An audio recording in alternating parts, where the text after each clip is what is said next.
My name is Corey Anderson, and I'm fighting for the Bellator light heavyweight world title.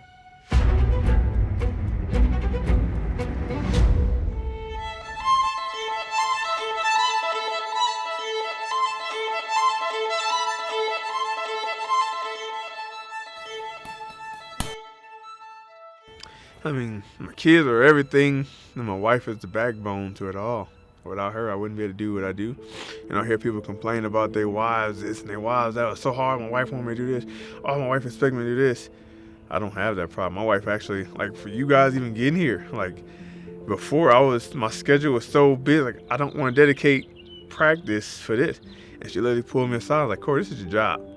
Like, do you want to keep a job? Like, you keep being hard to work with, they can cut you. No matter how good you are, they can cut you if you're hard to work with. Like, this is part of it. And every time we get a fight, like, we in Indiana, and she homeschools the son.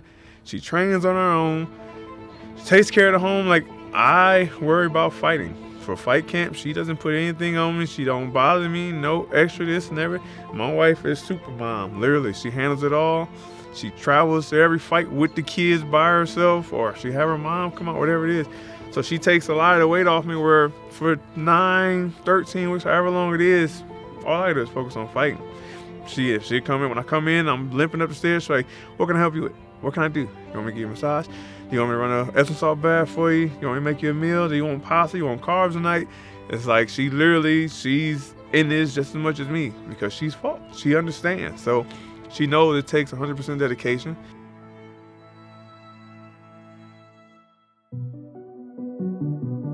So Frankie actually met on The Ultimate Fighter. He was the coach on The Ultimate Fighter when I did that show back in 2014.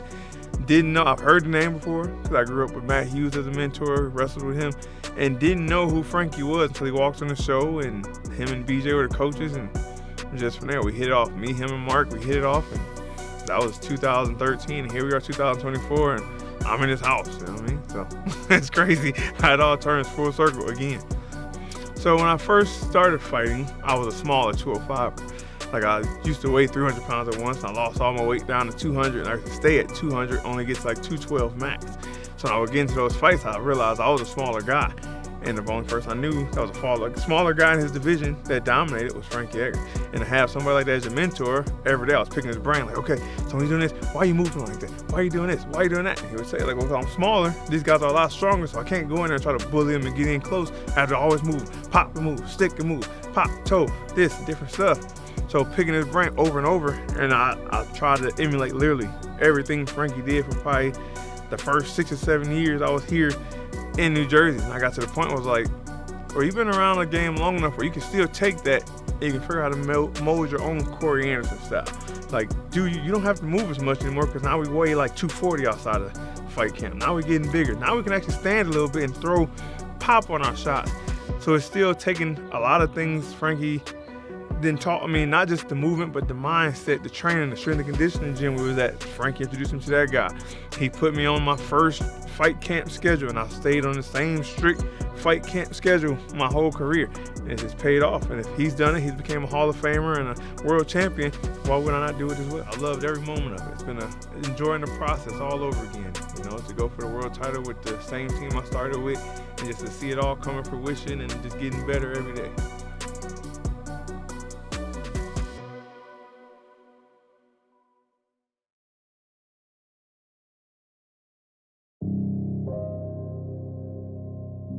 So after the Vadim Nemkov fight, I went to like a different, darker place, I guess you can say, in a way, the first fight, because the way it ended with the accidental headbutt, one, they told me I had won the fight, the belt, and they started to bring the check in, and we started celebrating, and then I jumped off the cage and I grabbed, like, hold on, Mr. Anderson, correction, there's 3 seconds left on the clock, you can't win until the time was all the way out.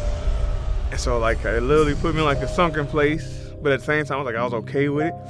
I went home with the family. I was like, it's whatever. You know, it is what it is. Can't cry with spilled milk. But then over the time with all the interviews, the phones blew up for like 4 or 5 days straight. Like, I couldn't keep a battery charge because everybody wanted to do an interview and telling the same story over and over and over. And I got to a point where I started snapping off on my wife, lashing out on my kids. Like, it started to actually affect me. Like, it made me very sad that I was that close and it was taken because of an accidental headbutt. And I remember just telling my wife, like, I could get out of here.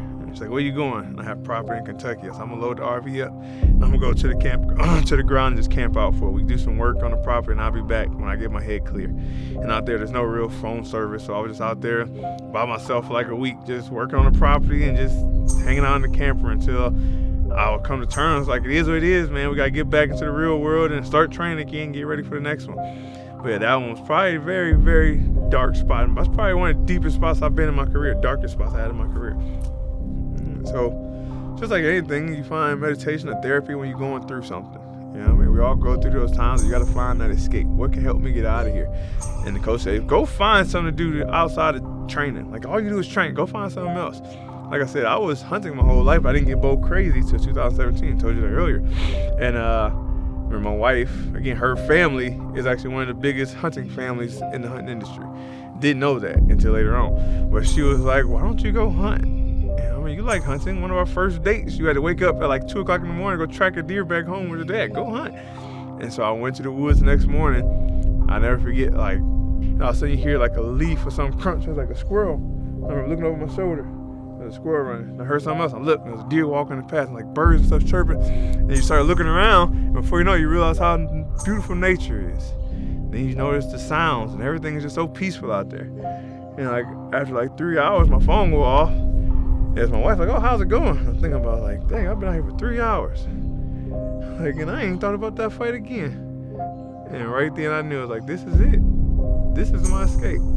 This is what's going to be to keep me from thinking about fighting when things get hard.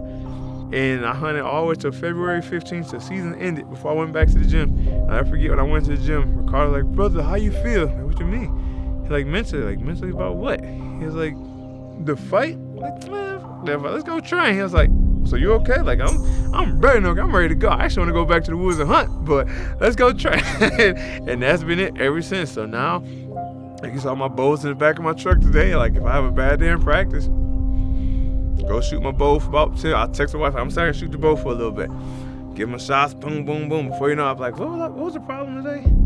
I completely forgot.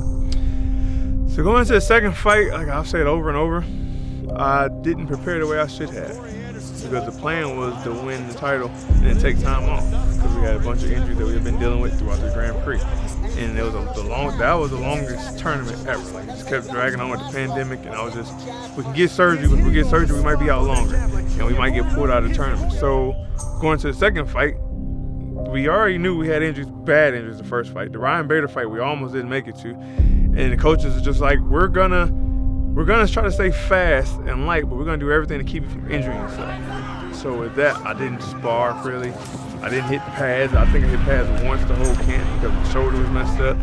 It was like, I didn't do anything I usually do, but it was hard to try to keep that same mindset. Like, we gotta go in here hungry. Like everybody says, it's not a new fight. It's a continuation from the first one.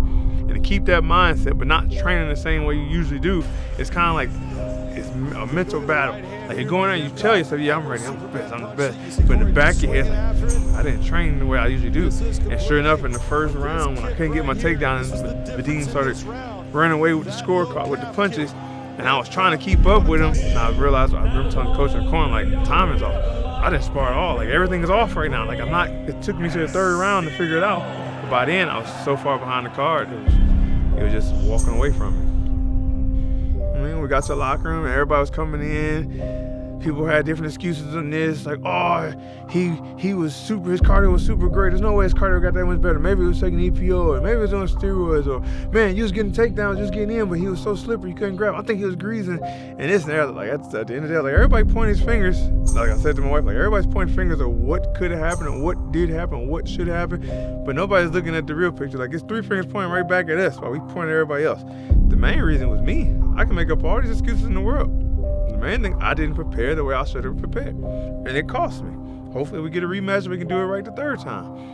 But at the end of the day, it was one of those moments where I've never made an excuse for any of my losses, and I still won't. He was the better man. I didn't prepare the way I should have. He beat me. Congratulations. He was the champ. Nothing else you can say. That's it. See, most people call things setbacks, consider losses and things like that setbacks. I don't think my mom always told me they're not setbacks, they're stepping stones. We're going to take those things that happen and we're going to find a way to step and build off of. We don't cry over spilled milk. Like I said, we don't make excuses. It's not in my family's blood. We just take whatever happened and we got to figure out how to do it better the next time. And next time we dominate and we get better and better. And if we fall back again, we don't quit. We just, like I said, after the last time I was knocked out, I got up, went to the cage, said, let me talk to my mom before the doctors come. I went to my mom and said, look at me right here. I'm good. We've been here before. We're going to be back. Then went to the medical team. It's like we're going to face bumps and bruises throughout your life. Life ain't perfect. But the thing is how you deal with those losses. Like I said, I don't consider anything a setback. They say you never lose, you learn. No, you lose, but you take that loss and you step on it and you just keep moving to the next one. 34 years old, I'm in my prime. Like I said, they say, but this is the peak of the prime for a combat athlete, a lot of people say. But again, like, I learned on the job, and now I'm 34, 10 years, 11 years in the game, and all the things I've learned, it's kind of like the only thing that hasn't happened in a fight is getting submitted. But I've been submitted in practice. I've been submitted in Jiu-Jitsu matches. It's like, I already know what can happen there. I know how to defend that. So it's kind of like you come to terms with yourself before you go into the fight. Like, there's a chance you can get knocked out, chance you get punched, chance you lose by decision. But we can go out there and give it your best. And you take everything you've learned over the 11 years that I've been in the game, fighting at the top of the top since the beginning, and just remember, you can't make a mistake. It only takes one mistake and it's all over. So we got to be out there and be as sharp as we can for 25 minutes. So before the fight with Karl Moore was announced, I didn't know too much. I knew a little bit because he fought Alex Polizzi, who was a guy I grew up with back in Illinois. We wrestled in the kids club together. And I went out to train with Polizzi's gym, and he told me he was fighting Karl. I looked him up for a little bit while I was out there training with him to give him some pointers that would help for that fight. And then when the fight was announced, the one thing about me is I'm a tape holic. Like, I will study tape. Even if I can't find it, I can't find anything, I'm gonna find it. I'm gonna find every fight, and I always do. And I'll study them, and I'll take notes. If I have to, I'll send it to my college wrestling coach, and he'll break it down to this round he threw 7 jabs and the other 7 crosses. He'll shoot this shot when he do this. If you step too far this way, he gonna do this. And so far, that's why I've learned a lot about Karl Moore, and I think I got him pretty figured out. Like, I know what type of fighter. If I come out with so much pressure, I know exactly what he's going to do. And if I try to stay lackadaisical, I know what he's going to do. So I feel like I have a pretty good grasp. I'm not going to say I'm 100% confident and I know everything, but I got a pretty good understanding from watching his past fights, from his earlier career in Cage Warriors to his last fight in Bellator. He kind of have some things that he does the same in each one. And I just put that together and think about molding my game plan on what I'm going to do to make him make the wrong chest move. I see this fight ending with Corey Anderson getting his hand raised and getting that long-awaited belt that he's been waiting for his whole career. I don't look for predictions of a KO or finish or whatever it is. The one thing I do look forward to every fight is domination. As you guys didn't know where I spar today, I don't spar, I don't train to keep it close. I don't spar just to edge out a win.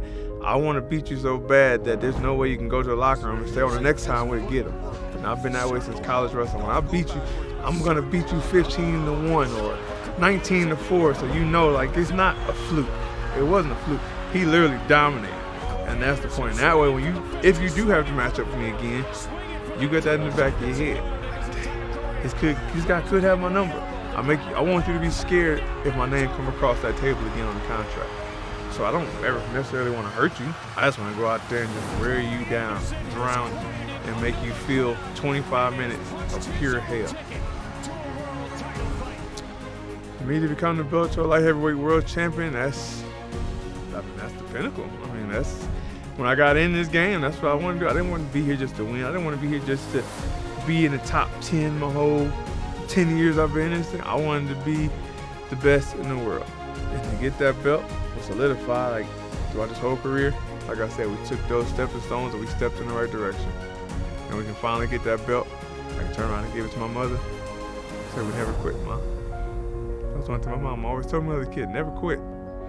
And we never quit. And now we got that belt and just share it with the family. That's, for me, it's more than just me. It's everybody that's been behind me. I'm the youngest of 4. They sacrificed a ton of things for me to get here. I owe it to them more than myself.